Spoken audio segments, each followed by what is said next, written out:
Super BS.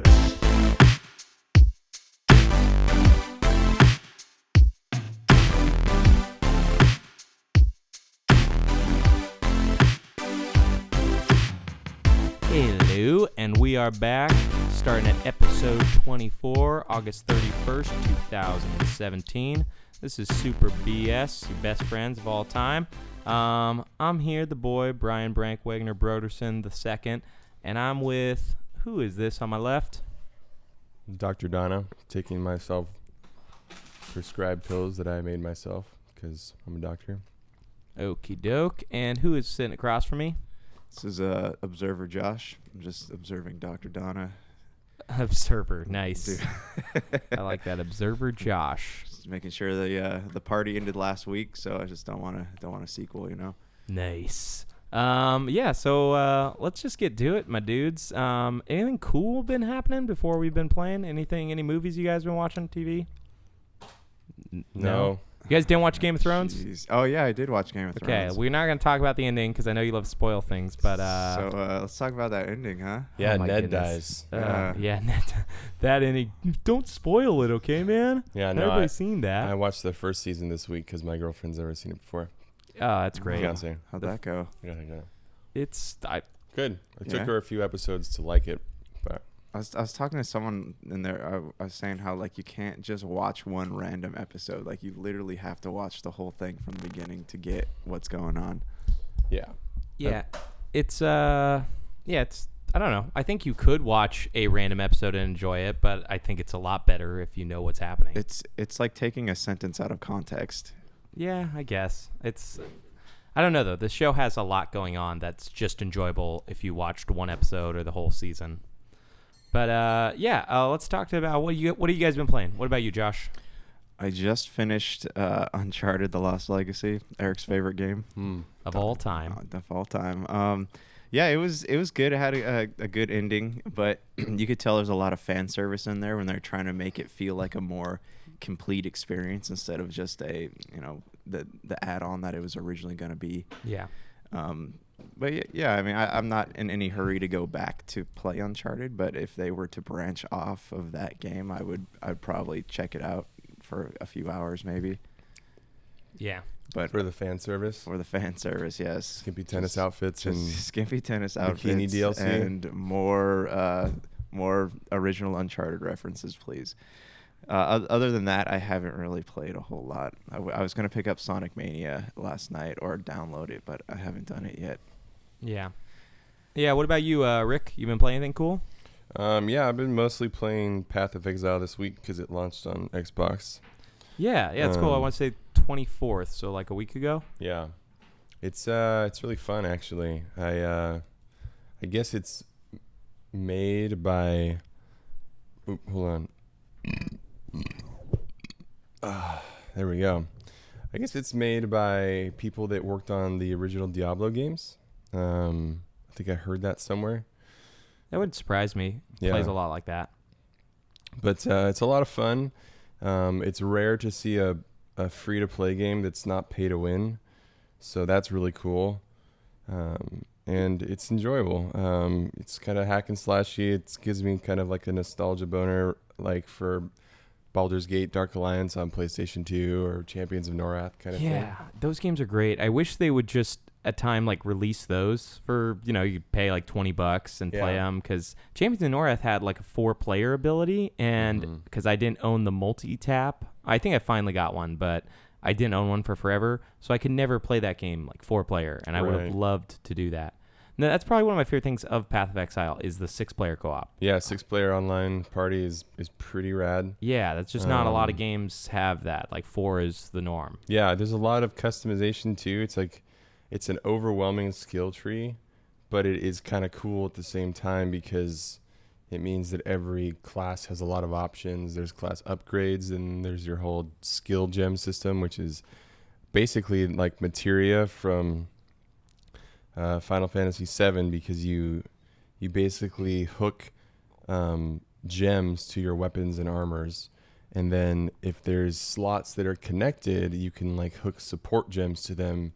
So it's like I have an attack that does just like a double strike, but then I have like a bleed gem attached to it, so it makes enemies bleed and that kind of stuff.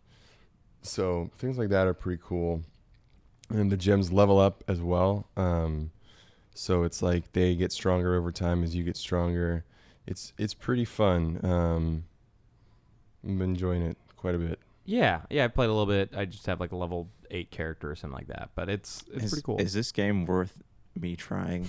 Is it worth free? No, I mean, I'm a very slow video game player. Is it? Because I always hear about it, and I'm always like, you have literally nothing to lose outside of time. The time it takes to boot it up, make a character, and try the game. That's all of your loss. okay, You don't have to pay a penny. You can just try the game. it's free. It's That's free. free. 100% free. Which I cannot Free say game, about Marvel Heroes Omega, which also came out. It's free. It just has a different free to play. That's kind of like how they used to say, what's that open world DC game was free, but you only got like 3 or 4 characters for free. The other ones you have to pay for. I know which one you're talking about. It's DC Heroes Online, right? Is that it? Yeah. Maybe Marvel Heroes is like iPhone game free.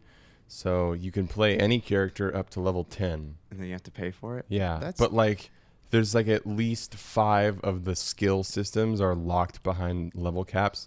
Like you can't equip certain item accessories until you reach level 25, or you can't unlock slots for your abilities until you reach level 15. There's like an infinity system that unlocks at level 60, a second skill system that it unlocks at level like 30. Like there's a whole bunch of stuff that you cannot do. Do they tell you this? Like when you're about to, is there any like indication that this is something they do? You read the reviews. Yeah. Oh, that's stupid. But there is also in line with an iPhone game, there's like an in-game currency that you can earn from playing the game, but it is very slow. Okay. And characters, it's like they start you off generously with 225 of this resource. But characters, at least the cool ones, cost like 500. Then do they have like little DLC packs you can buy outside the game that give you more of this currency? Yeah, I think there's that is like so cheap. I think there's like $60 packs of characters. You can also instead of buying this currency, you can just buy characters for $10 or so. Yeah. And I mean, if you like, I would probably the only characters I would buy would be like Thor and Star-Lord. So I guess, I'd be spending $20 on the game. But they shouldn't advertise it as free though, if that's the case. It's a hard sell though, like even Path of Exile, I don't know how they make money. Like that's the one thing I've been curious. I know they sell cosmetics, but I don't know how many people do it because there are a lot of good-natured, goodwill people who want to support them. If I'm not mistaken, I thought Path of Exile wasn't originally free to play. I know as far as I know, it's always been free to play. See, I thought that it went free to play at some point. It's such an old game. I want to say I heard recently it was 2013 was when they launched it. So I mean, it might have cost money at that point, but there has to be like I don't like the way Marvel Heroes does it either. That way is terrible. I think you should at least get a free character, if not more, and then you can build your characters. Even a free shitty character like Captain America or something. Yeah, just so you see can. That the first character you play as when you start the game, you don't get to choose. It's just Captain America. I'm like, and you don't even get to play him past 10 either. He's just like no. Okay. The tutorial you switch. So an interesting feature, one that sounds good, but I actually don't like it. Is you can actually switch between characters at whim in the middle of levels. You just go to your roster and it summons a different hero. So you can literally like fight one enemy per character in a level, like. Oh. But it makes it feel less than like you are picking a class and like role playing in a sense, like. Like I play a duelist, which is basically like a fighter in Path of Exile. And I would be annoyed if I could just pick between any of the characters whenever I want, because it's like you never die. Or it's not about never dying. It's just like you never hone in your class. So it's just like a weird it's a weird feature because it sounds really cool, but I actually found it to be annoying. Yeah. So, I mean, if you were to compare it to like Marvel Ultimate Alliance, because that's kind of what it reminded me of. That's its lineage. Is it? Okay. Marvel Ultimate Alliance, Marvel Ultimate Alliance 2, Marvel Heroes. It's been like a PC game for, I don't even know how long. 2014, I want to say. Okay, because you were talking about Captain America. I remember in Ultimate Alliance, he didn't really do anything. Like he could Throws his throw shield. his shield, but that was the extent of his gameplay. He's got some sweet World War II propaganda as well. And he throws that at people. Their posters. Well, I mean, if you guys haven't been playing a lot, I'll talk about some of the stuff I've been playing, and maybe What have you you been guys playing, can speak Brian? on it. I've been playing. Wow, let's see what I. You've been playing WoW? I've been playing WoW. That's the main Whoa. game. No. with Dave, I- with Stank Bank. So after I beat Undertale, I went back and started that again and played through about half of it. Really enjoyed that. I then decided to turn on my Xbox and play Hyper Light Drifter. Did either of you guys get a chance to play that game? Okay, what is Hyper Light Drifter? Because you always talk about it, and I never ask. It's so it came it's out. awesome. Yeah. Yeah, it's really cool. It's got like a really cool art style and aesthetic. So it came out last April for PC, and then I want to say November-ish time for Xbox and PS4. And I picked it up on PC and I played it just because it looks so cool. I just really want to play it. Plugged in a controller, it worked great. And then I saw it and it was on sale on Xbox. And I'm like, I really like this game. I want to support the developer. Let's buy it again. So it's like a Zelda style game, but it's not really like Zelda at all. There are 4 world dungeony things that you go to. You do play as Link. You do play as Link. You gotta save Zelda. And there's a boomerang and a bow and all that, but it's not Zelda. So The it's- boss is Ganon. It's very pixely. It's got a really cool like design aesthetic to it. It is nowadays there are a lot of games that like try to do this, but there's not as many that are fluid and where the characters look as cool. Okay. But yeah, so you run around and you get like these things, these orbs that you pull up from the ground. You need a certain amount of them to go Get the Master Sword. to get the Master Sword, to kill the boss, like at the top of the place. Or so there's 4 zones: north, east, south, and west. And to go south, you need to beat north, east, and west. And each of the zones have one major boss, and they have several fights. And there's a lot of like hidden stuff, like all the walls and stuff. You kind of want to like hang near them because they don't always show you every single thing. They're like hidden behind like. The walls can, like the screen can move if you get to a certain area. So there's a lot of really cool things, and you find like these little yellow trinkets, and you pick up like 4 of them, and then they give you 1 of these yellow boxes. And with those yellow boxes, you buy like new moves for your swords or new dash moves, more health kits, grenades, gun upgrades. And because you have like a gun, and then most bosses give you an additional gun, and there's hidden keys, and those keys will unlock new like armors, and those armors have stats. It's crazy, but there's no dialogue in the game at all. So the way you find out all of this is just through like picture and picture, and it's really, really, really cool. It saves time though. I mean, a lot of those games like that, you have to sit there and read the. Yeah, I just think it's so much cooler in a way, like I don't hate games with text. Obviously I like those as well, but just like somebody who's like, hey, I don't want to do text, so they figured out a way to show like all the wrongs that the enemy does through like these little like almost comic book image things that pop up when you're talking to people, like bubbles. And when you're like looking to buy a move, it shows you what the move does, and that's how you like buy it, and it shows you the amount that you need. That's rad though. That's different. Yeah, so I played that, and I almost beat. I decided to just kind of go around to each of the 3 zones and not fight any of the bosses and just get moves and stuff. So I've been doing that, and then I picked up Mario plus Rabbids for Nintendo Switch. Okay. That game is pretty cool. I have to say, like, it's after like. I'm a pretty big fan of XCOM and XCOM 2, and those games are really hardcore. Like, I save scummed the whole game where, like, if my characters died, I'd reload and then totally get all the, all my guys back. Mario is like XCOM for babies. It's a lot of fun, but it's not, like, very hard strategy. Like, when you attack a guy, in XCOM there's percentages, which are, like, 20 to 40, 60 to 80. I heard that Mario gets a lot more challenging though as you get farther. Yeah, it is, and it is getting challenging now. But they took out a lot of the RNG, which for some people is better and some worse. I don't know how I feel about it yet. So a good example would be in XCOM. Like, you're looking at a guy, you might have, depending on your weapon, 70 to 85% chance to hit him, right? Mm-hmm. In Mario, if he's not behind cover, it's 100%. If he's behind half cover, it's 50%. If he's behind full cover, it's 0%. and it just works So like that how, everywhere. how do you identify what's half cover, what's full cover? It's really, really easy identifiers. Okay. I mean, like, it's either a big wall where you can't see him, like he's hidden behind it, Yeah. or it's a little wall where you can see him. But so Okay. there's stuff like that that's cool. It takes about 3 to 4 hours till you get to the skill tree, which was kind of a bummer. So I pretty much World 1 is pretty much a tutorial, and the game goes by worlds. So you do World 1, level 1, 2, 3, 4, 5, 6, 7, 8, boss. So now I just got to World 2, and I still only have 4 of the characters out of 8. So teams of 3, it's pretty cool. Are you guys looking into it? Yeah, I'm actually I'll get it at some point. It's on my list. Yeah. It's a beautiful game. I want to say it's definitely up there with the best looking games on Switch. Can you tell me how these two worlds come together? Is there Assassin's Creed DLC? Is there? That's the only. Yeah, only if That there's is Assassin's Creed. Ubisoft. Yeah.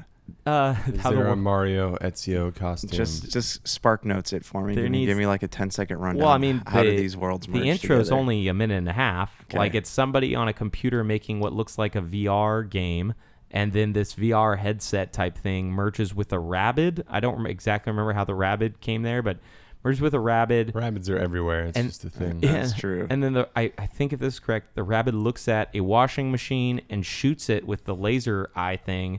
All the rabbits get sucked into a washing machine with like Mario posters, and they end up in the Mushroom Kingdom with a whole bunch of weird stuff. That makes so much sense. Yeah, it's pretty much. Rabbids are like the minions of video games. They are exactly the minions of video games. Like, there was a thing yesterday where I like they're taking like there's Rabbid Peach, and they're named just Rabbid Peach, Rabbid Luigi, Rabbid Yoshi. Of course. Yeah. So I mean, and what else would Rabbid it be? Peach is taking selfies. And, like, the boss is, like, flying away and, like, dying. And she's, like, taking all these selfies. And then all of a sudden there's one selfie where the boss is, like, right next, thumbs up. And then it's, like, back flying away, dying. And it's funny. A lot of it's really, really funny. But it is Minions. So, you know, some of the jokes are just dumb. It's funny because I get that Rabbids is like a play on rabbits because they all look like demented rabbits. Rabid.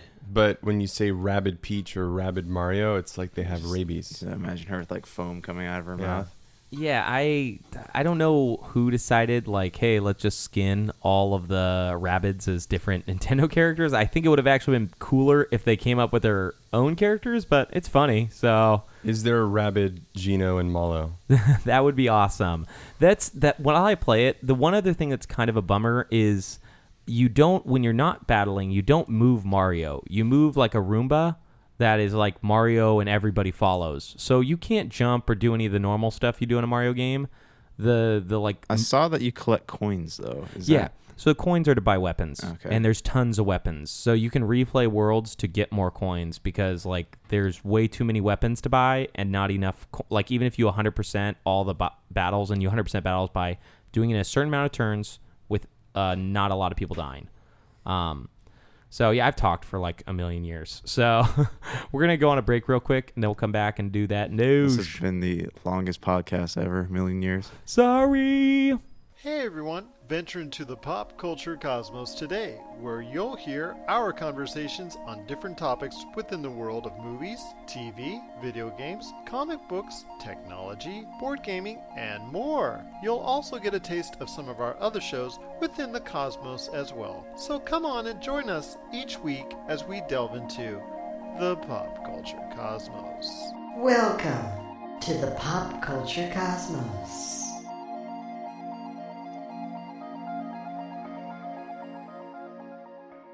We're back with the news. We got something cool from one of our favorite developers. Hit it at me, I guess. Eric or Donna. Just announced Mario Rabbids 2 Assassin's Creed Edition. That's the one. We love it. It's like they keep making games for us. Yeah, that's the games we love is the Assassin's Creed. What's interesting is that the Rabbid costume DLC that's coming with this is not just Assassin's Creed. It's actually Noctis in Assassin's Creed gear. So it's As like a a double rabbit? costume. Whoa. So it's That's a awesome. Rabbid Noctis dressed as an assassin. So when he gets chased by the Scooby-Doo team, they're going to pull off one mask and it won't actually be the person wearing it. Exactly. Is there going to Okay. be a rabid gladiolus too, also as an assassin? Oh yeah, there'll be a Rabbid Gladiolus. As long as he keeps saying like weird things like bro and stuff. So Oh man. I miss Final Fantasy 15. But anyways, there is some cool. Let's talk about it. We never talk about that. We've never talked about. Why do we never talk about Final Fantasy? I know we're the only. Actually, I feel like we are one of the only podcasts out there that likes Final Fantasy 15. I listen to a lot of video game podcasts, and everyone seems to. It gets bashed a lot. I don't. Yeah, nobody seems to like the Final Fantasy series. A few people played it in Super Nintendo, and they enjoyed that, and then they I don't all know if fell I'd off. say nobody because it sold a whole lot of copies. No, it just seems like a lot of people in video game press don't. Yeah, critic culture is inherently filled with dicks that true. need to be critical because they're either unhappy or they feel like that's what makes them like, oh, I'm like an artistic critic because I get things. Look at how negative I am. Well, Look at how many critics actually play games anymore? Like I listen to a lot of gaming podcasts. It doesn't sound like these guys like spend that much time even playing them anymore. Maybe like an hour per game because they get it for free, but Yeah, I mean, it kind of bums me out. yeah, but I mean, that's a huge discussion we can get to soon. But I want to hear about the actual developer making the actual game we're interested in. So, speaking of Final Fantasy, Nice. the inventor of Final Fantasy is putting out a new mobile game through Mistwalker, his company. I hate mobile games. Terra Battle 2. Okay. And he actually is planning on, I think over the next like 6 years, it's either over the next 6 years he's planning on making like 8 games, or over the next 8 years he's planning on making 6 games in this Terra Battle universe, which is a fascinating universe. It's very mysterious. It's very old Final Fantasy where it's like medieval-ish, but not really at all. But there's like technology and it's like just kind of weird. It's very fun. The first Terra Battle was a really good game. It's gotten really complicated over the years, so it's hard to get into, for me at least, to get back into it because there's way more systems involved in it. But when it first came out, I used to play it every single day. And it works. It's a strategy RPG kind of game, and it works because it was designed for mobile. It wasn't like, hey, let's make a platformer and put it on mobile, or hey, let's make like a regular RPG and put it on mobile, which always sucks because mobile controls are, Terrible. Yeah. But this is a game that works because it's made with the idea, like it's conceptually built on what can mobile do.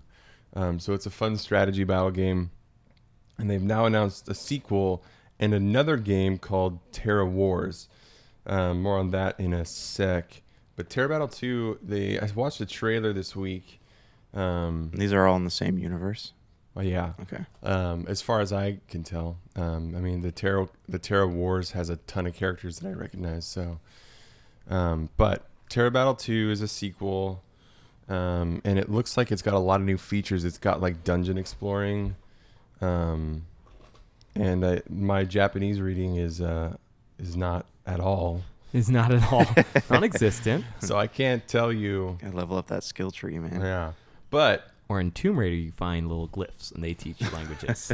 yeah, even the dungeon crawling alone looked interesting. It's done in the same way. So the way Wait, there's dungeon crawling? I thought it was a card-based like game. Terra Battle 2? I mean, not like card, like you little icons, and you move across the screen. Yeah, so they have like dungeon rooms that you move your party through as Okay. little screen icons, the same way Battle looks, but it's bigger. Okay. And then you can fight. There's like packs of monsters that you can engage with. Oh, And then okay. it'll go to the normal battle screen. Oh, okay. Is this Terra Battle 2 we're talking about still, right? Yes. Okay. Terra Battle 2.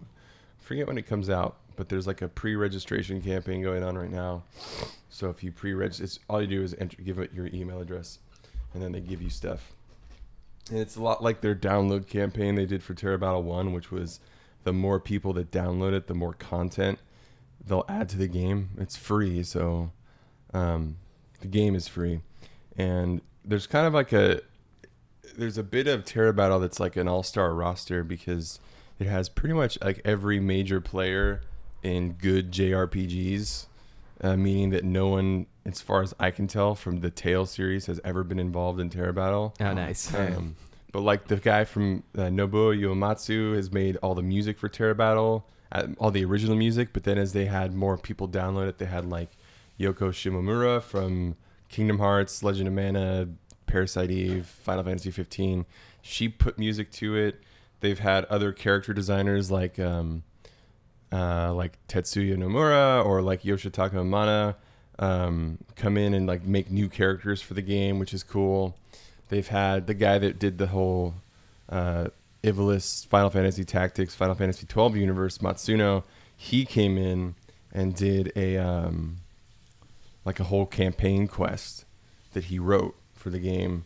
I'm pretty sure they also had Mitsuda from Chrono Trigger music fame do some tracks for the game. So is like an all-star universe like made by the best people? Pretty much. Who've made things? Yeah, so he's said that he's going to make a console game of this universe, so That'd be cool. that no one knows anything about it or what's, when it'll happen or anything like that. And do we know if Terra Wars might be that console game, or is No, that's I don't another think mobile? so. Okay. I don't know if it'll be a mobile game, but I think that he'll probably do like a more mature, like full RPG experience for whatever the console game is. Sounds fun. But yeah. Terra Wars is interesting. It's like claymation. The trailer has zero gameplay for it, so I have no idea what it's all about.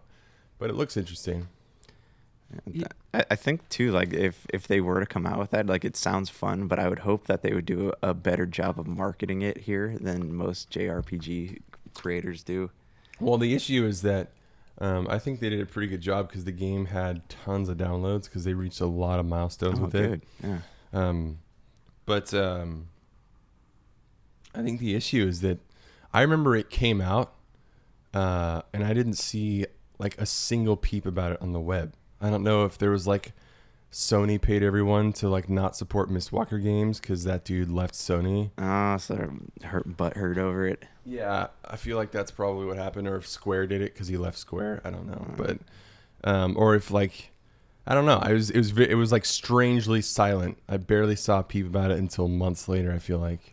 Yeah, I would like. I'd like them to get back to console games like Last Story, Lost Odyssey. I just want a re-release of Last Story, as I don't have a way to play it anymore. I never got to play. Yeah, an like, HD Last Story would be incredible. Lost Odyssey was really good. Yeah, Lost Odyssey was great. Lost Odyssey and Blue Dragon, though, you can play on Xbox One, so at least it's like if you own a modern system, you can play them. Yeah.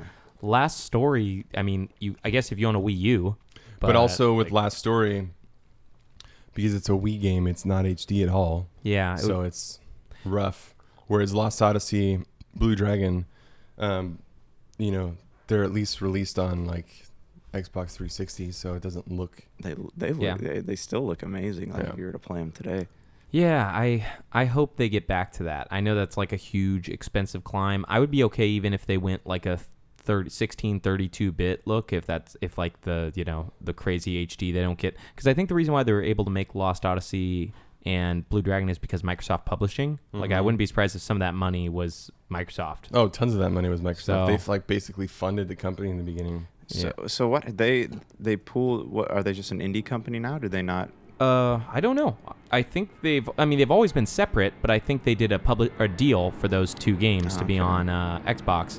And then I don't know if they had a deal with Nintendo for like the Blue Dragon Nintendo DS games or Last Story, but there was something there because those games were all on Nintendo. So I assume it wasn't just like, hey, let's just put it on Nintendo. I assume there was like a publishing deal. Yeah. But you've been mentioning another game that has RPG influences from old Gearboxy himself. What is it, Joyce? Yeah, so there's not a lot of news on the Borderlands 3 front. I know we're all of us, mostly me, are just like so stoked about it. No, I really am like looking forward to it. But I love Borderlands 1 and 2. They're so fun. Yeah, the pre-sequel is okay. It had some moments. I skipped out on that one. It sucks. You didn't miss it. Randy, dude, it had some funny it had some funny side quests. The idea though, where you have to, sorry, real quick before we get to the thing though, we gotta talk about pre-sequel just real fast. Okay. The idea where you had to have oxygen and then you had to run around and find it on the map was the worst. It's not fun in any game. There is not a game on Earth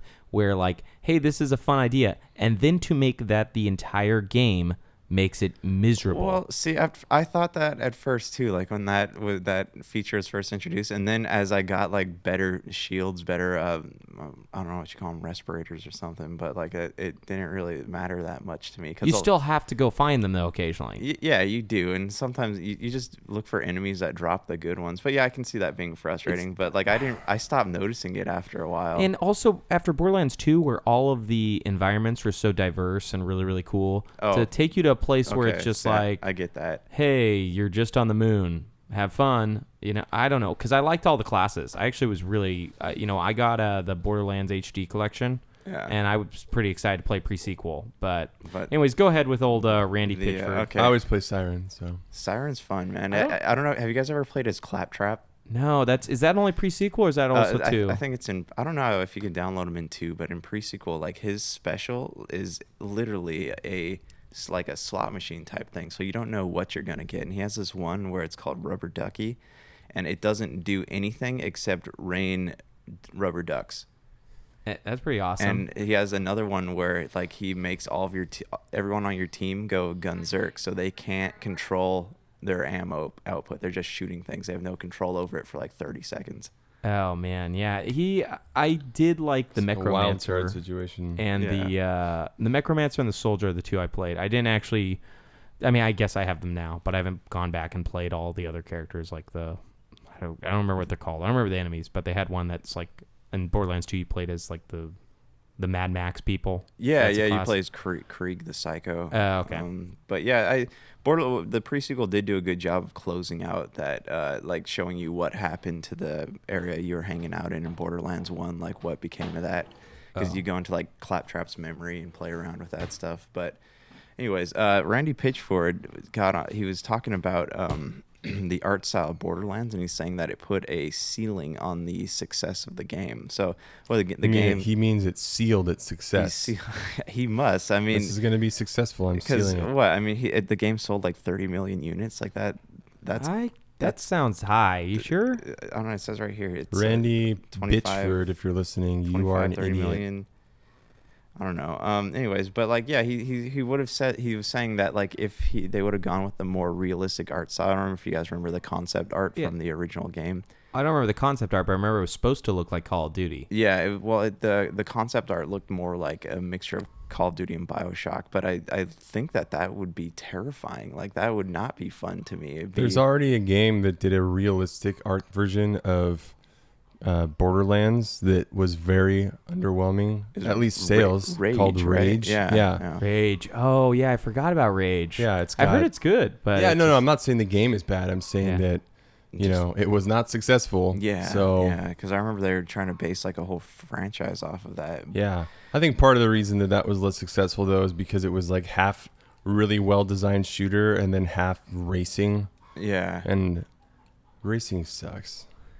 Real quick, we got to go over this. There's a chicken near here. I don't want to give which location we're at, but that is insane.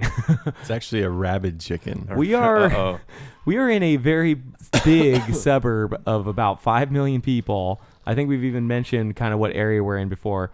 And we're in like a neighborhood community, nowhere near rural, and there is a chicken. You don't have chickens? Yeah, they got chickens next door. Oh my goodness. They have chickens next door and like a millionaire's pool with like a rock slide and all that. Is the chicken so they get like free full chickens? Is the chicken so they get like free eggs or something, like healthy eggs, or? I have no idea. Like, because my parents have a friend who has that exact same thing, so they get like real eggs or whatever. Did you know that it's illegal in California to purchase a ferret, but you can go across the state lines and buy one and bring it back here? That's stupid.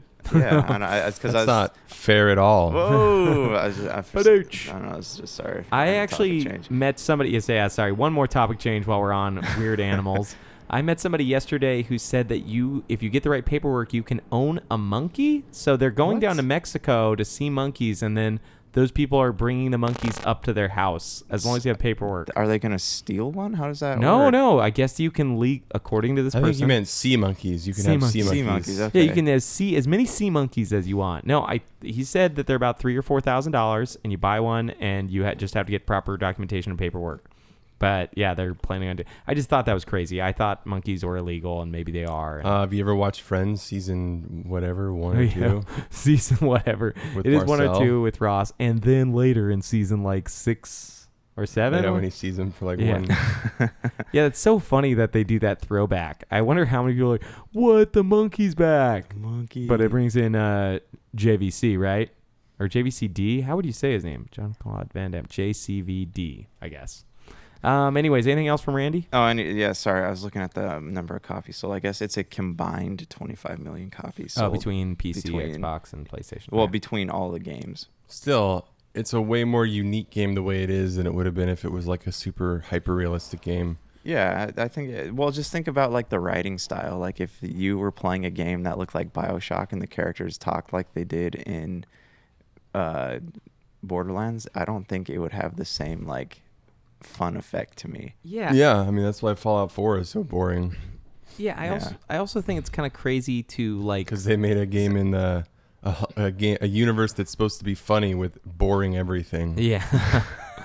Yeah, I thought you were being sarcastic. I think it's kind of crazy. No, I'm not. I'm not being sarcastic. I think it's kind of crazy to have like a shoulda, woulda, coulda type mentality. The game did well. It's not like a bad decision. They just made one because they probably didn't have the money or whatever they wanted to do.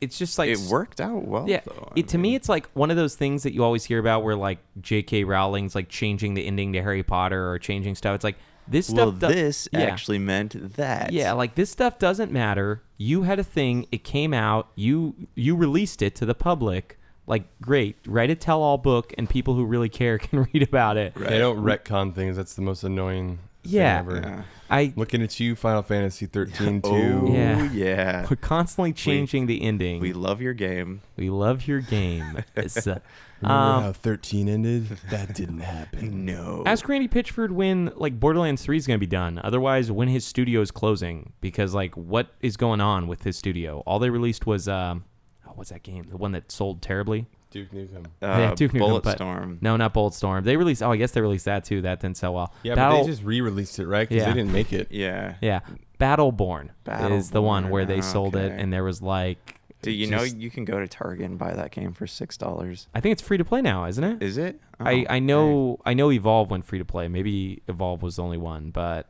yeah, I don't know. They need to make Borderlands 3. Hey, for real though, like if they don't announce Borderlands 3 this year, I don't think people are gonna care anymore. Yeah, I think it's a hard market as it is. Like we were talking about Path of Exile earlier in the show, and there are enough good free to play like action RPGs that it's kind of hard to be like, hey, it's $60. I wonder if Randy Pitchford saying that is like a hint that Borderlands 3 is going to be terrible. Like I hope change the art not. style, you mean? Yeah. Like they might do that, and you know what? As long as the gameplay's still fun, I guess I don't care that much. I think it's just dumb to say like. To me, like it's the gameplay. It's a mixture of the gameplay and the writing that draws me into that series.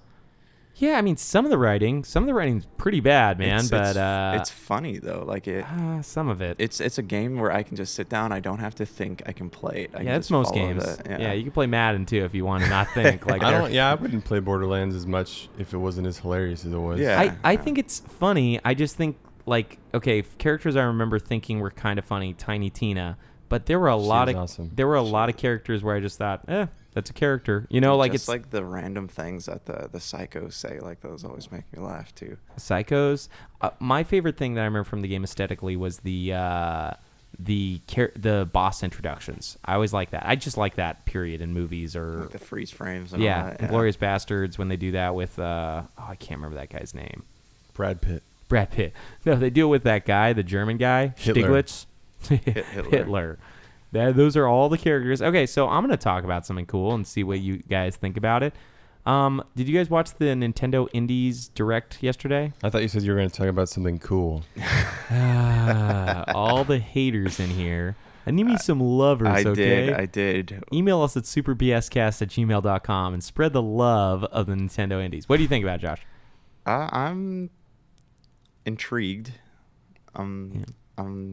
Yeah, I don't know. I mean, I'm not gonna rush out to buy any of those games, but some of them look cool. Like the golf RPG looks fun. Golf Story. That one looks great. Yeah. I'm really excited for that. And I didn't see any gameplay from the No More Heroes. I remember I liked that game when it was on the Wii, but I don't remember enough about it to be like, hey, I'm gonna run out and buy this game or play it when it comes out. So I had a side convo with old Donnie, aka the Donna, my lady Madonna, before we started this, and I think the reason why it was less overwhelming than it should have been is because they were trying to focus on all the games that got Nintendo Switch exclusive garbage versus the games that are just the awesome indies that will come out to Switch without any cool added stuff. That makes sense. So I was just wondering what you guys thought of that. Like, the Nintendo Switch is still supposed to have like Hollow Knight. It will probably get Hyper Light Drifter. It's like, I mean, the list of indie games is going to be pretty impressive. The thing is, the Nintendo Switch, like, it has enough people who want to play stuff on it to where I don't think they have to worry about not just having exclusives. Like, if they,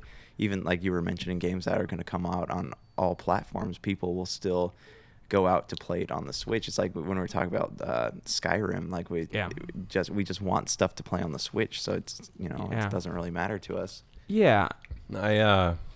I'm worried that it's gonna come down to like Nintendo executive board stubbornness.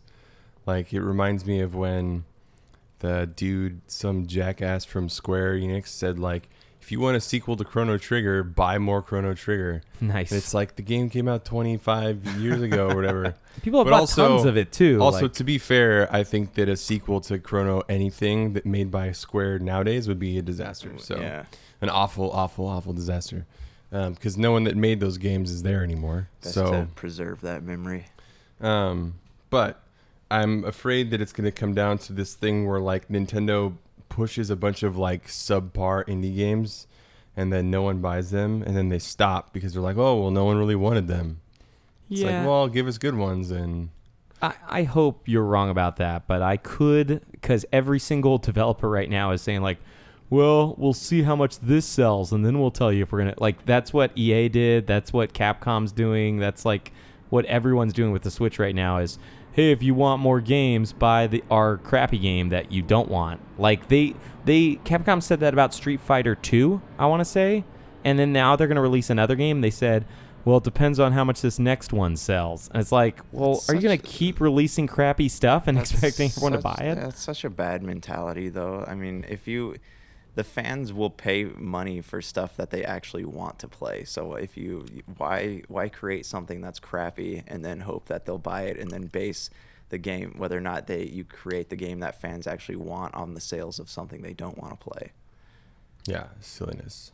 It's really dumb, but I mean, what are you going to do? You can't stop those companies from doing that. They all released games on Wii U. None of their games sold because the Wii U just didn't sell. Yeah. And so now they're all holding grudges.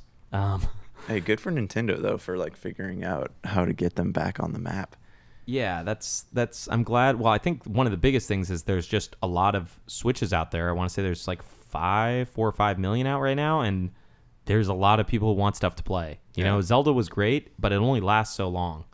So and it was a pretty long game. Yeah, too. sure. But it's 80 hours, and you can take it on the go with you or play it at home. Like, which game? Breath of the Wild. Yeah. Oh, yeah. That I probably finished Breath of the Wild faster than I finished. Faster than you could breathe. Faster than I could breathe. Faster than I finished any 80-hour game before. Like, I don't think I've ever put, like, I think I finished in under a month, which is, maybe back in the day, Kingdom Hearts 2 is the only game I could think of. Kingdom Hearts 2 is not an 80-hour game. No, but I put in like 60 hours into I remember that the game. fastest long game I ever, like, I think I put 100 hours into Final Fantasy 12 in like a month. Oh, okay. Final Fantasy 12 I put a lot of time into, but I played that, I want to say, all the way through December. Because I'm still playing the Zodiac Age, so I'm like hoping. I beat it in like within a month of it coming out. Okay. Because I played maybe like 3 hours at night, and I don't want to sit there. I don't want to spend forever playing it, but why don't you do the fast forward feature? Can you do it? Yeah, you just I heard you just hold R1 or something. Like, there's a fast forward feature in the game. Look it up, and it just lets you play the whole game sped up. Really? Yeah. Yeah. Because it doesn't like all the characters just walk really fast. Yeah, I mean, it's fast forward, so it's just double the normal rate. That's something, if they do re-release any games from now on, they need to release them with a fast forward feature like Bravely Default. Like, they need to allow you to turn off random battles or turn them up, like if they're going to keep doing re-releases. Speaking of that, there should definitely be some Bravely appearances on Switch. Really? Oh, or you're just hoping, or yeah. hoping. I think they will. I don't know how well the second one sold, but I want to say the first one sold really well.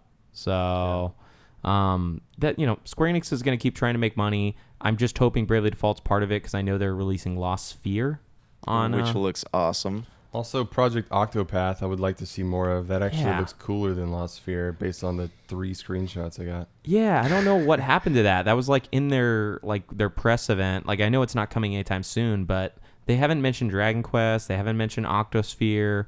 Like I don't know when they're in that No More Heroes game that you mentioned. I don't think that's the No More Heroes that Suda was talking about. It might be, but I'm not sure if that was the same one that you mentioned at the press event at the earlier part of the year. So there's a lot of stuff I would like to know. Hey, what's going on? But it's Nintendo. Any news we get at all is going to be like, whoa, this is cool. They said something. This is amazing. They're very good to it, like not leaking stuff like Ubisoft does. Yeah, I mean that's a good thing, but at the same time, it's like I want to know like kind of what's going on occasionally. Like yeah, it'd be nice. Ubisoft is like a leaky ship for sure, but I would rather have that and get some knowledge than like, oh, hey, are we ever going to get a virtual console? Was that something? Because Ubisoft is constantly at war with the Templars. Yeah, That's true. Oh man, Dude, I think that we will get a virtual aliens. console when an alien. Oh. when an alien is When an alien president. is president. Okay, yeah. Yeah. sounds But like no, fun. I think we'll get one when Switch sales start to drop a little bit. Yeah, I don't. That's the worst idea I've heard. But they're not gonna. If that's true though, they're not gonna drop this year. Like Odyssey's not even out yet, and you still can't find them in the store shelves. So I don't know. One last thing I want to talk about Nintendo wise before we move on to the topic of the week. The SNES Mini Classic thing. I can't remember if we. Oh, actually, there's two more things, but I don't remember if we talked about this last week, but I know we talked about them like finishing all the sales, right? Right. Yeah. Did we talk about how ThinkGeek is bundling the SNES Mini? That's so typical. Best Buy does that crap all the time. Yeah, and that's the only way. And ThinkGeek is owned by GameStop. So, okay, well so they're that's used typical. too, right? Yeah, They're probably- used, and you have probably to used. buy the protection plan. Yeah, but you had to buy like I was looking at one, and the cheapest one was $100 over the cost of it, or $70 over the cost of it. But you had to get it with like a Street Fighter statue.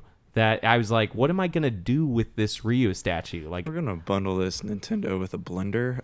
yeah, it's so dumb. And so I read a comment today from Rolling Stones talking to GameStop about it, and they said we just bundle stuff with things that we know gamers would like to buy. It's like if they really want to buy it unbundled, they can come into our stores. See, this has always been a huge problem with GameStop is the fact that they completely underestimate like how poor their gamers are. Like if I want to go out and buy a game, chances are I don't have like $80-$90 to spend on a special edition or something, or like a bundle. I just want to pay the minimum, and I want to get out of the store and play my game. I think that's GameStop's thing. You know, they are all about trading in games and all that stuff. But I think the big thing they know with the SNES Mini is that they'll be able to offload all this garbage because people want it, and all the resellers know that they can make the money from it.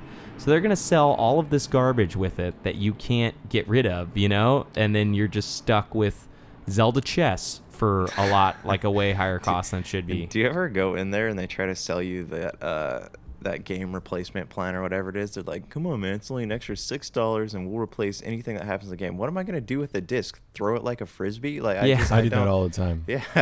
What? Wait, so what is this? It's a game replacement plan? So they give you this. It's like I think it's like it's like $3 or $4. But they put this.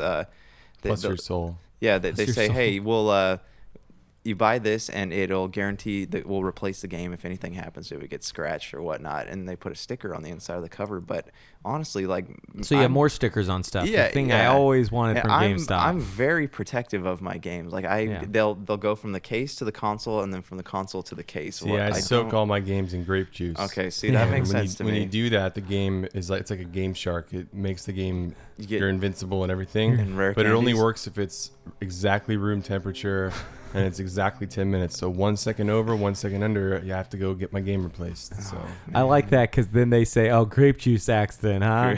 No, I would bet that even if you paid their extra $4, which is crazy because that's almost 10% of the game's cost. Yeah. I bet that they still have enough clauses in there that if it's broken a certain way, they don't replace it. Yeah. Like I bet if you break it, it's not replaced. Yeah. So GameStop has a lot of issues. One of which is, are they selling Xbox One X's? I know the Amazon pre-orders went up and they sold out, and I know a second wave went up. I haven't checked to see if they sold out yet. What do you guys think about that? Everybody's been talking about it this week. Because I went into GameStop last week to pick up Uncharted, and there was a sign on the door that said, "We are not doing any pre-orders in store of the Xbox One." So Really? I was curious about that too. I thought maybe it I was think just Sony paid him for that. an online so- thing. Yeah, sabotage. Sony with all their No Man's Sky money, the game that they said they didn't support at all, even though they had it on their E3 stage yeah, that for was 2 years in a row. No, I can't believe that they made that mistake and released No Man's Sky. We definitely weren't a part of this. Oh, yeah. But now, actually, I hear they're cleaning up their act a little bit and Yeah, giving No Man's fans Sky. what That's they want. anyways. Back to Xbox One X though. What do you guys think is going to happen with this thing? Because everybody, like, I was listening to this podcast recently, and there was a guy who's pro Xbox, but he mentioned this, and it's like when Microsoft does something bad, where like this year right now they have almost no exclusives. Besides, they have the console exclusive of PlayerUnknown's Battleground, but they have almost no exclusives. So everybody's ready to like take the torch to them. Versus like when Sony's PS4 had almost no exclusives for a year. Like after, I mean, they had the original Knack and whatever, Knack and Killzone. Nobody cared. So I'm just curious, what do you guys think is going to happen? Because nobody has, for all the goodwill Microsoft's built up, everybody seems to hate their guts and want them to fail at all times. They're losing that goodwill though, because you think about it, the console exclusives is a problem. Like they promised fans like a new Fable game. They canceled it. They have other IPs that were. So I have a question. Why do you think they're losing this goodwill? Like, okay, they canceled games that probably were terrible. Would you rather have them release like a 6 or a 5 or a 3 I would game? rather them give fans something they want though. Like So okay, but if Scalebound was literal dog doo-doo, would you rather have them like feed it to you and say, hey, here's your game? No, but I mean, if they're gonna cancel Scalebound, like put the money towards something else. Like give us something that we actually want to play. Like don't give us like a remaster or another version of a game. And But games take a long time to make. that's true, but I mean, just knowing that it's happening, like I would love to see another like original Fable, like the way that it was meant to be played, not the 4-player or whatever it is. But they can totally do that, and they're not doing it. And they might be doing that. Games take like 4 or 5 years to make now. So you think about 4 or 5 years. That's when Don Matrick, whatever. He was still president of Xbox. That was the guy who told you that if you didn't have always online to like F off. So Right. he was definitely not pro people, like he just didn't care about the consumer. He was a prideful dude. We have Phil Spencer now. Yeah. Like, I just think, like, people are willing to cast off goodwill, but they don't realize, like, hey, you can play backwards compatible games. That's something, I mean, none of the other consoles offer. That's true. I think one big problem, though, is there's a lot of franchise fatigue, too. Like Yeah, for sure. That's something that hopefully they'll fix. Gears of War. Because if you notice, a lot of the old franchises that sold a lot with PlayStation, like Resistance, Killzone.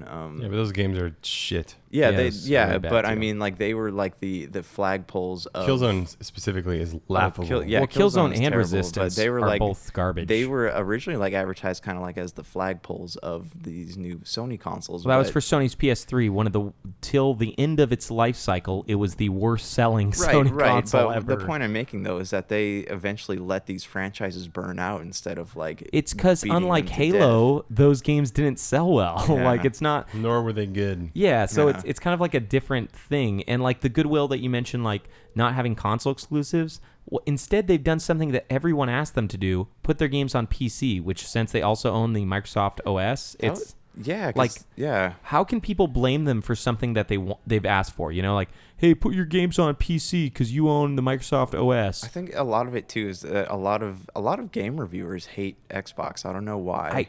That to me doesn't make Game sense. reviewers, Like podcasters, they don't like Xbox, and I don't get it. Yeah, to me it's like really, really, really frustrating that there's some type of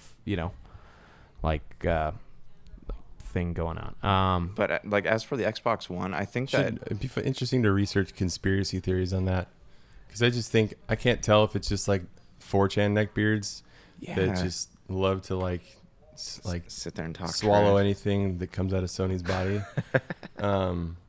or if it's like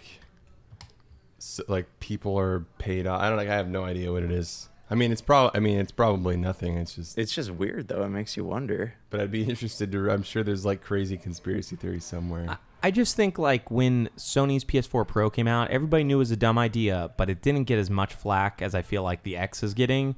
And yeah, sure, the X is way too expensive, but that's a choice. And I disagree. I do not think it's too expensive. It's about the price like the Elite was when it came out, and people it's still about the bought same that. price as the Xbox One was, and everybody hated it for that because it was $100 too expensive. Everyone said I think it's $100 cheaper than PS3 when it came out. No, sure.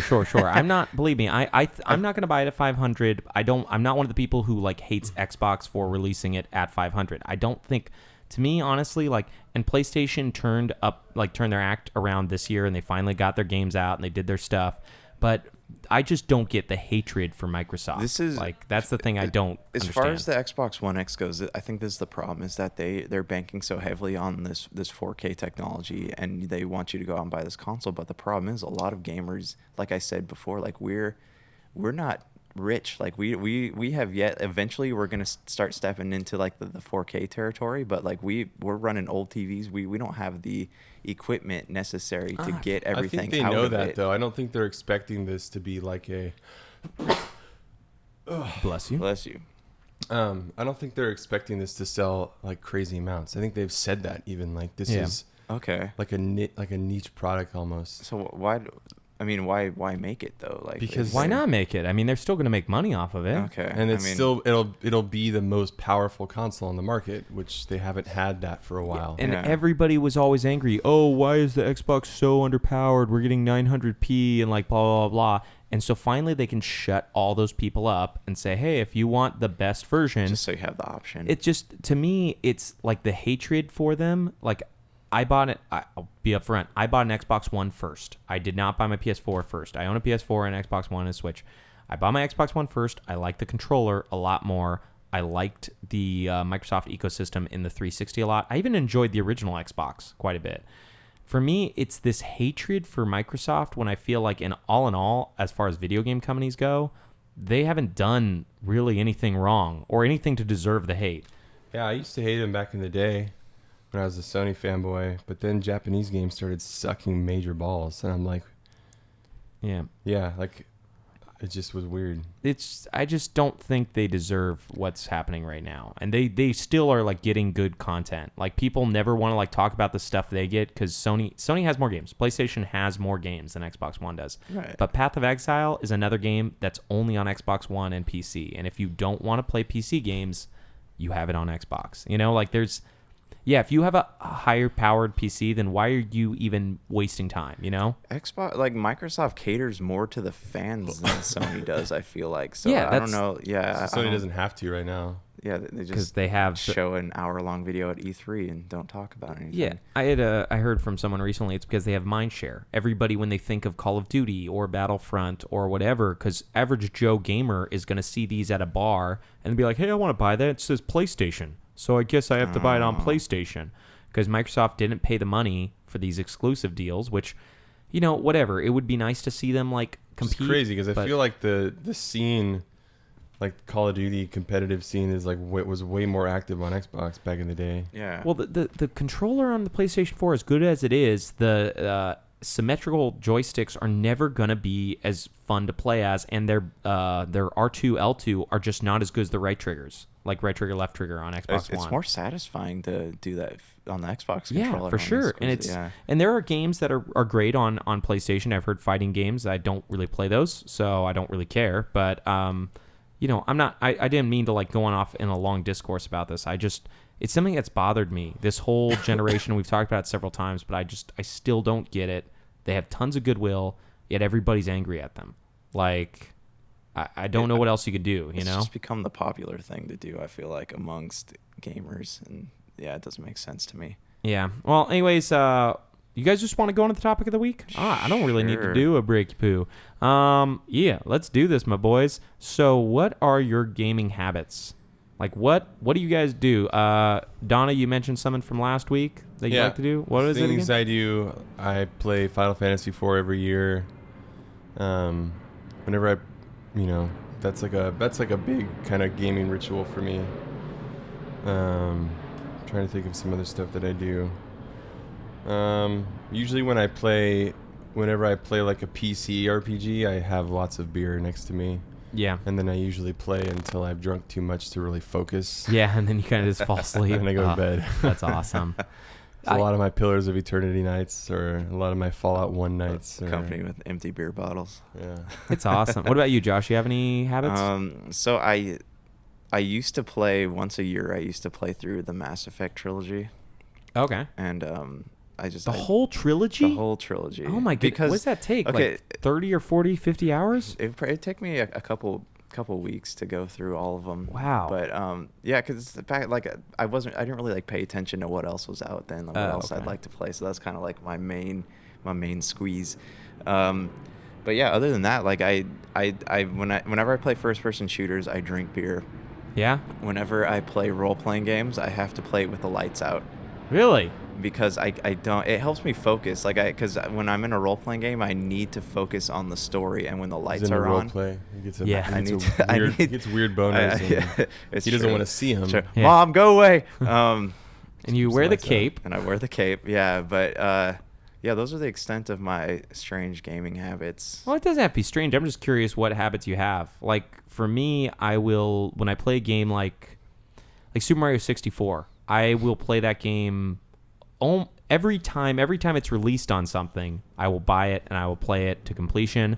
A lot of games where there's collector's items where it's doable. Not every game, I don't want to say that, but I will get like the 120 stars or whatever if I really enjoy it. Like Hyper Light Drifter, I've been going for all trophies. Same with Undertale. And that's not exactly like a trophy thing. It's just more like, if I like this game, my habit is to go through it and play every single thing the game has to offer. When I whenever I play a game I don't play games that suck, but whenever I play games that play really well and are mechanically really fun but have terrible music, basically anything by Blizzard, I always listen to music. What do you normally listen to? Like, what's the soundtrack or something? that It comes up? depends. I used to listen to a lot of heavy metal when I played WoW back in the day, because WoW was a music good game sucks. for music, because Yeah. WoW's. I mean, the music's not bad. It's just beg to differ. ambient. I don't know, man. I don't think I hate it's Blizzard music. it's so subjective. I don't think it's like Except bad. for Warcraft 2, I never get tired of dun dun dun dun dun dun dun dun dun. Oh Classic. man, For the king. I want that game to be re-released and on console. Yeah, which I'm really I know will bummed that never they're happen. remastering Warcraft 3 Oh, instead okay, of that Warcraft was 2. That was the one. At some point I think we'll get Warcraft 2. I want it, like, I know I'm a weirdo here, but I want it on console. I play Command and Conquer, StarCraft. I played all those games on console. Like, Command and I would. Conquer. I mean, I know it will be better on PC, and I will play it on PC if it's on that. But I just don't like. I don't play games on computer very much. It's hard for me to sit down and like, okay, let me do this, and I'm just more comfortable. Well, because See, you can sit on a certain couch games with a controller. like computer RPGs, But like, I need to play on a PC. I've heard Pillars of Eternity, which came out this week, and there's a lot of games we missed talking about recently. I just realized, but That's another one where all of the advertisements say PC and PlayStation 4, but it's on Xbox as well. Yeah, Yeah. that's what I was gonna say. oh, that's crazy. It Yeah. doesn't say Xbox on any of that. No. Well, that game just came out this week, and I've heard it's awesome. I've heard the console version of it works totally well. You control the characters by like, moving around. Like Path of Exile is a game I'm sure everybody who played on PC would have been like, "You're playing that on console? Like, that is stupid." But It's the master race, man. it People works love really that. well. Divinity, which I own, that's a PC game that plays really, really well on console. Like, you can make games work on console, and I feel like finally now with great companies like Obsidian, and I think Larian is the one who does Divinity, you're seeing that. Yeah. Like, Well, what was with remember Counter-Strike when it came out on the 360? I played that. I loved it. It didn't sell nearly as much as it did on computers, but it still did very well for a PC to console game. I also bought Counter-Strike on the original Xbox. Ooh, That was a great game. But How about Morrowind on the original Xbox? Morrowind. oh yeah, that game was amazing. I really want to go back and play that, but I just can't deal with the not knowing if I'm hitting something because there's no noises. That's the one thing that bothers me. once about you it. get Oh, stronger, yeah, you should just stop sucking at it. No, it's I need to like feel like a vibration in my controller or something just to know that Josh I'm not. needs his vibrators. I do. So that's another actually gaming tradition of mine is I turn on all the vibrators. It's been spoiled by the Rumble Pack. gaming habit I didn't mention is when there's a game I really, really love that's brand new, I'll normally grab like a beer or two. It's not just like RPG, but whatever game it is, if I really, really have been excited, grab a beer or two, Do you start it drink late. them? Yeah, I know. I just grabbed them in my hands. I'm not even He doesn't play them. It's got he beer doesn't drink them. controllers. He has Beer one of those controllers. straws that twirls up and he puts it in his mouth, so he doesn't Yep. have to hold it. Then I get a milkshake from my mom, and then I play. No, but like I'll sit there like Fallout 4 when I was super excited for that game. As soon as it came out, I grabbed like my favorite beer. I sat down. I just played. And I'm going to probably do the same thing with Super Mario Odyssey. Perfect beer game of all time, but Cannot wait for that. I know. I'm the so- One habit I have, but it's hard to say that it's like a habit because it's unpredictable. And who was I just talking to this about yesterday? Oh shoot, I was talking to someone about it. And I don't even know why. But when I beat certain games, and I just have to like not play anything for a while. Oh, I was talking to Danny about it. Oh, okay. What game were you guys talking about? He was talking about experiencing that with Persona 5, where he was like depressed after because it was like, I was done. spent What so do I much do? time in that world. and it was good. You know, I remember when I was 13 and beat Final Fantasy 9, like a couple months after it came out, or after I got it for Christmas the year it came out. I like couldn't play games for like a week. Yeah, I've had that experience when you play a game that's kind of so moved. I haven't had it recently where it's been more than a few days, but I've had Yeah, I that. think the last time I remember it was like BioShock Infinite, Yeah. I've had that same feeling though with but it books. didn't. It wasn't as long as like. Yeah, well, that was like Final Fantasy 7 for me. Like I'd been trying to beat that game for so long, and I did. And I'm like, okay. I have that same feeling with books and movies though, honestly. If I really, really love something, it's so hard for me to go into the next thing. You know what I mean? Like it's hard for me to just be like, oh, I'll start Defenders after I watch Game of Thrones. Do you ever Because like? it's actually terrible compared to Game of Thrones. It's true. It is. It's terrible compared to most things. But do you ever go into a new movie's coming out and you want to watch like all the 2 or 3 ones that came before that, and then by the time you finish watching the new one, when you've built up to that point, you're just so sick of it you don't even want to think about it for like. No, I a few don't months. ever. Don't waste my time watching the previous ones. I just kind of watch the new one. That's what I do. I do that with Star Wars, and like I love Star Wars, but Why would you watch 1, 2, and 3? Unless you're watching Backstroke of the West. I've got OCD like that. I don't know why I do that. Real quick, I forgot. We actually had a comment from a Garrett Leon. I don't know his real name, but Garrett Leon. If I'm not currently... Don't say anything! If I'm not currently completing a game first time playthrough, I will play my favorite levels of ones that I've already completed. So that's one of his gaming habits. Yeah, I can't tell you how many times I've seen him play Ninja Gaiden. Which one? Whichever one's on PlayStation 3 or for Xbox 360, I forget. I think they released all of them on PlayStation 3, and I want to say Sigma? 360 you could play all of them as well. Yeah. Ninja Gaiden Sigma? Was that Sigma, that? yeah, that's PlayStation 3, and I want to say they have Ninja Gaiden Black on Xbox 360 because you could buy it through there backwards. I've heard, that game was so much fun, but it's so unbelievably hard. Like I can't beat it. Like, Okay, good. I thought that was just because I suck at video games. Yeah, but I mean you do suck at I video do, games. but I mean that was like a whole other level of Well, suck. We got to wrap up pretty soon, but I want to ask you guys, what were your favorite games from August? Like we're at the end of the month now. I just want to know what the game that you enjoyed the most this month, whether it came out this month or not, it doesn't matter. Hellboy. Donna, what did you play and love? I guess Path of Exile would probably be the only game I've really invested a lot of time into this month. That's the one you enjoyed more than like Sonic Mania or the other ones? Oh yeah, I enjoyed it more than Sonic Mania. Okay. And then And that's not a slight. I enjoyed Sonic Mania a lot. yeah, but you just like Path of Exile more. Yeah. Yeah. And what about you, Josh? What Is game? Hellblade. Hellblade? Yeah, I'm pretty obsessed with that game. So it's, Still, you already beat it. I did beat it, and I still can't get over her teeth. Yeah, it's just I love her teeth. Dude, that is Every time I watch something for it, her those teeth will comment freak boards, me out. dude. Those comment boards they're funny, but they're so messed up because they have in the game. She's literally like mentally handicapped. That's why she looks like that. Don't spoil games. But no, I mean, there's a big old. In fat, what way is she mentally handicapped? it's gonna give away the ending of the game. Don't. Can I do it? No. Can I do it? We're Well, almost I mean, done. okay, tell me, is she like, just don't. is she like special needs or is she like nuts? She's a mixture of both. Okay, let's talk about this when we're done in 3 minutes. I promise you, in 3 minutes we will be done.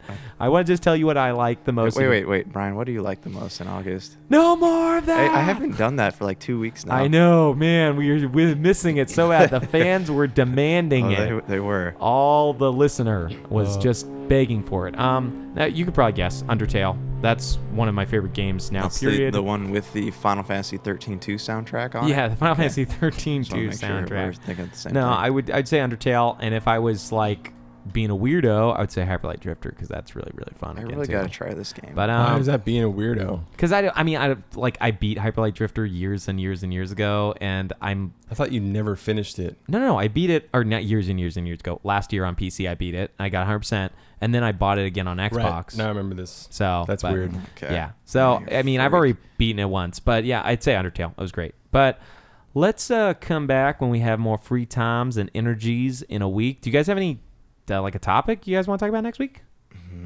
No, not right now. Okay. Well, we'll figure it Hey, out. but seriously, guys, don't forget to rate us on iTunes. Leave Oh. us some sweet reviews. Or at least just shoot us an email, superbscast@gmail.com, and we're on like everything. But I mean, it's cool to hear from people, and if you are listening, if you're out there, Don't be one and- of those dicks that follow us on Instagram and then unfollow us because they want us to follow them back. Yeah, man. Yeah. Oh yeah. Yeah. All right, yeah.